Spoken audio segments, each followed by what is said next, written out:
Okay, Assalamualaikum warahmatullahi wabarakatuh.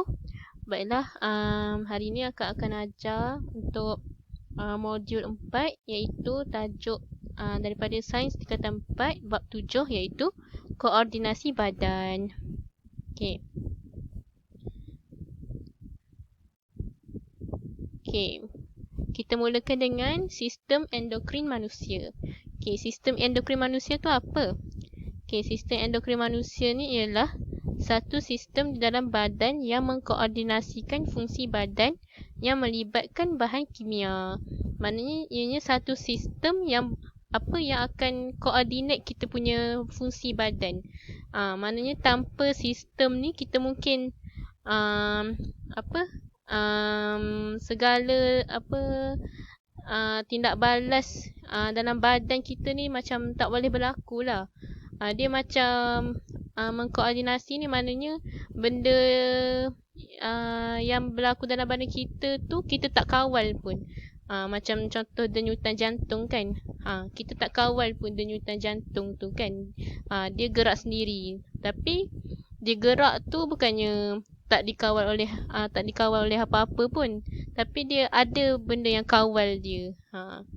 Iaitu itulah tu kan sistem endokrin ni kan. Itulah yang boleh dikaitkan dengan apabila kita rasa nervous tu automatik jantung kita akan berdegup kencang kan. Sebab itulah dia mengkoordinasikan fungsi badan tu yang melibatkan bahan kimia. Okey, bahan kimia apa? Bahan kimia tu lah hormon tu kan. Okey, fungsi sistem endokrin ni sebagai penghantar maklumat ke seluruh badan menggunakan hormon. Okey, seterusnya untuk kelenjar adrenal.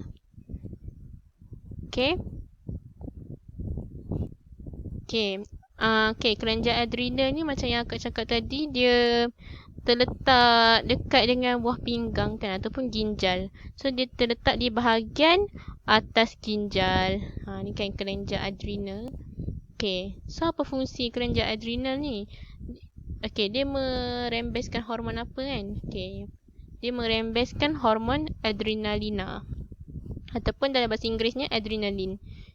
Apa fungsi adrenalin ni? Ianya menyediakan badan kita untuk bertindak dalam keadaan kecemasan, iaitu dengan meningkatkan kadar metabolisme, meningkatkan kadar denyutan jantung, meningkatkan aras glukosa di dalam darah dan membesarkan saiz anak mata. So, hormon ni lah yang akan bertindak apabila kita rasa takut tu. Kan orang cakap bila kita takut kita akan merembeskan hormon adrenalin kan. So sebenarnya bila kita jumpa anjing ke apa kan, sebenarnya kita janganlah rasa takut. Patutnya lah kan, sebab anjing ni dia boleh hidu kita punya kelenjar adrenalin tu. So bila dia dapat hidu kita punya kelenjar tu kan, dia tahulah kita takut kan. So dia macam dia lagilah nak kejar kita. So bila jumpa anjing tu buat relax je. Itulah kan, kalau akak jumpa anjing pun akak takut juga kan. Itulah kan, orang cakap macam tu lah, yang akak tahu kan. Itulah kan. Akak tak tahulah tu betul ke tak kan. Kau tiba-tiba buat relax je, dia kejar juga kan. Tak tahulah kan. Anjing ni kita bukan boleh jangka kan, binatang ni kan. So macam yang akak cakap tadi lah, yang apabila kita takut tu, kita akan kadar metabolisme kita meningkat, denyutan jantung kita pun duk-dap laju kan.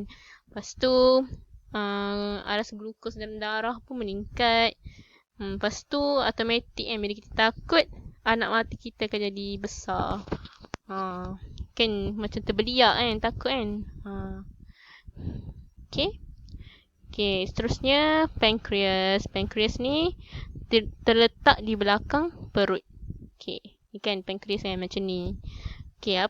Pankreas ni dia merembeskan hormon apa? Dia merembeskan hormon insulin. Kita selalu dengar kan hormon ni kan. Terutamanya yang kalau kita dengar macam orang sakit kencing manis tu kan, kita selalu dengar perkataan insulin ni kan. Okay, so apa fungsi insulin ni? Insulin ni dia mengawal aras glukosa di dalam darah dengan menukarkan glukosa yang berlebihan kepada glycogen untuk disimpan di dalam hati. Okay. Selalunya kan macam kita selalu dengar macam orang yang mengandung tiba-tiba dia ada kencing manis kan. So dia kena selalu pergi klinik untuk minum insulin. Orang cakap insulin tu rasa dia manis sangat kan. Lepas tu adalah kan macam orang yang tak tahulah kan dia cakap kenapa kena minum air yang manis kan, sedangkan dia kencing manis, kenapa nak minum manis lagi kan. Okay, sedangkan insulin ni fungsi dia mengawal aras glukosa di dalam darah dengan menukarkan glukos yang berlebihan kepada glycogen. So glukos ni dia akan bertukar menjadi glycogen. So dia bukan lagi glukos. Dia bukan lagi sejenis gula. So dia akan turunkanlah paras glukos dalam badan kita tu. So sebab tu lah kita orang yang kecil manis tu kena minum insulin ni. Okay. So lain kali kalau macam dengar macam mak saudara mara kan, macam sembang-sembang, selalulah dengar kan macam kenapa minum insulin lagi, insulin tu kan manis kan, kenapa kecil manis minum insulin kan. Bolehlah cakap dekat saudara mara tu benda yang sebenar kan. Kita dah belajar ni, kita bolehlah cerita kat dia orang. Okay, seterusnya ovari.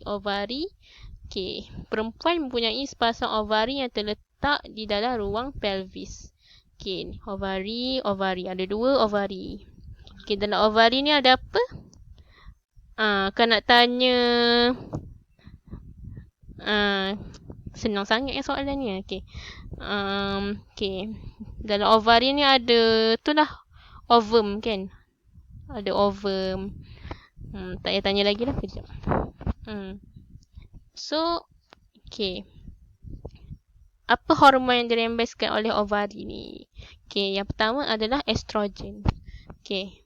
Ada 2 estrogen dengan progesteron. So, 2 hormon ni sangat penting lah untuk wanita kan.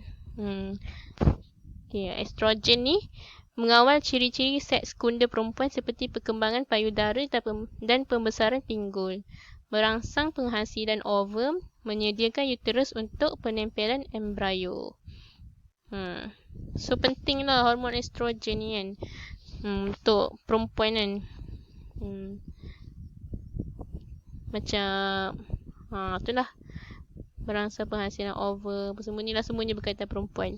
Okay, yang kedua progesteron. Okay, progesteron ni mengekalkan ketebalan dinding uterus untuk penempelan embrio. Dia macam dia kena dia tak boleh tebal sangat. Bila dinding uterus tu semakin tebal, itulah yang menyebabkan kita period tu. Kan. So dia kena kekalkanlah ketebalan dinding tu kan, uterus tu untuk penempelan embrio. So kalau orang yang mengandung, kalau progesteron tu rendah, boleh menyebabkan keguguran tu lah. Boleh menyebabkan keguguran.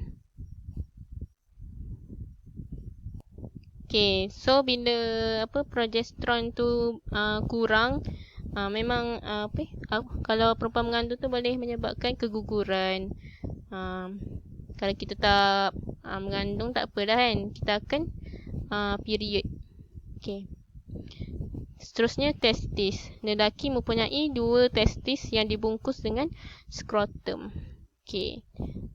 Okay, dalam testis ni ada sperma. Okay. Kalau macam tadi perempuan ovari, dalam ovari ada ovum. Okay. So, apa hormon yang dirembeskan oleh testis ni? Iaitu testosteron. Okay. Apa fungsi dia?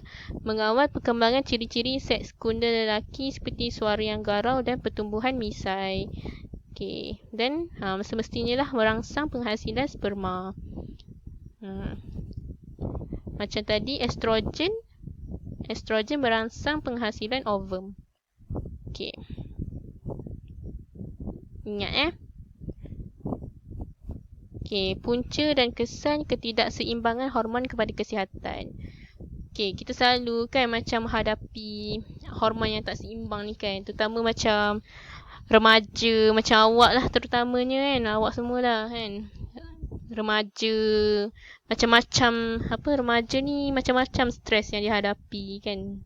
Biasalah kan, zaman-zaman remaja ni.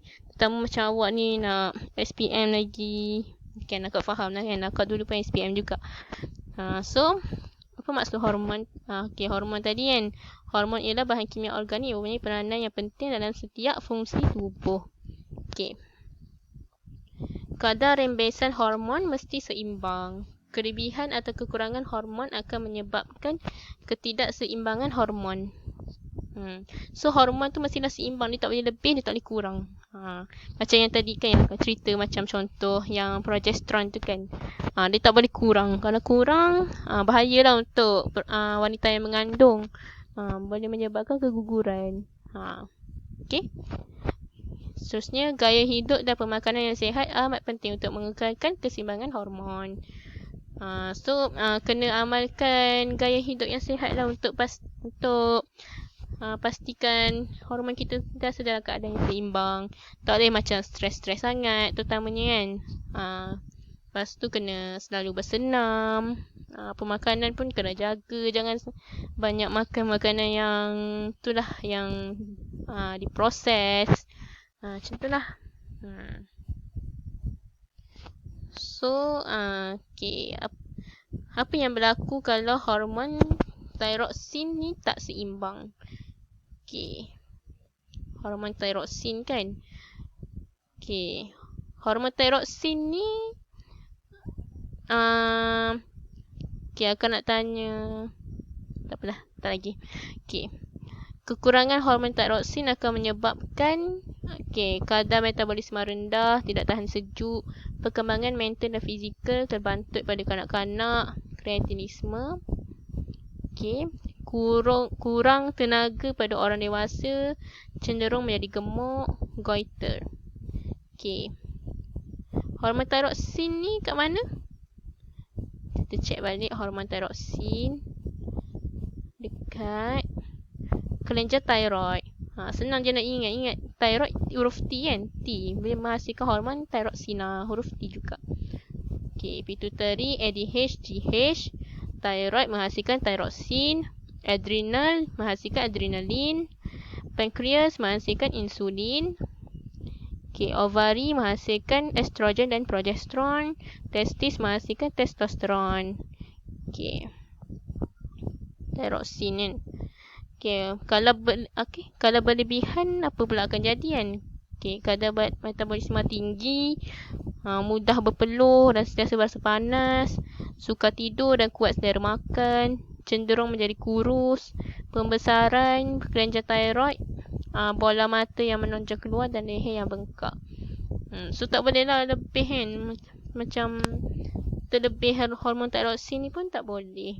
Itulah yang selalu macam orang cakap bengkak kat leher ni kan, macam sakit thyroid tu kan. Mungkin hormon thyroxine dia itulah yang terlebih.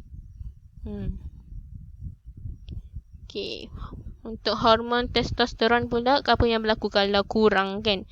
So, lelaki tu akan lambat akil balik dan bilangan sperma dia rendah.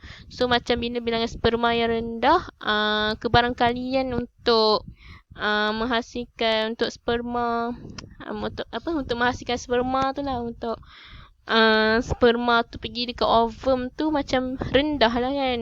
Mungkin menyebabkan lelaki macam lelaki tu lah yang menyebabkan perempuan tu tak boleh mengandung kan. So lelaki jangan salahkan perempuan je. Kena check juga yang diri sendiri juga. Seterusnya, kalau hormon testosteron ni berlebihan akan menyebabkan sifat kelelakian pada wanita.